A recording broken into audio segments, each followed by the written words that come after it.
soit on est dans des extrêmes très hautes, un Sharpe ratio dans le rouge, et c'est généralement des zones de surchauffe. À chaque fois que le Sharpe ratio était dans le rouge, c'était des zones de top locaux. On le voit ici en 2021, on le voit ici en 2017. Pour l'instant, on avait un Sharpe ratio qui était absolument pas dans des zones de rouge sur ce top du mois d'octobre. Et par contre, à chaque fois qu'on est bas, c'est des zones de bottom.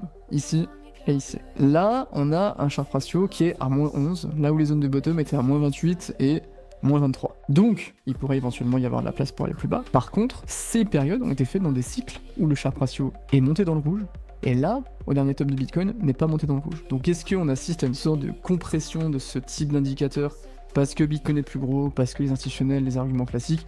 Peut-être, ou peut-être pas, et on va aller plus bas. En général, et encore une fois, quand on est dans cette zone verte là que vous voyez ici, ce sont toujours des bonnes zones pour des CA, et ce sont aussi des zones de bottom. Et la réalité, c'est que personne ne trouvera le bottom, ni vous, ni moi, et il faut chercher des zones d'opportunité historiques.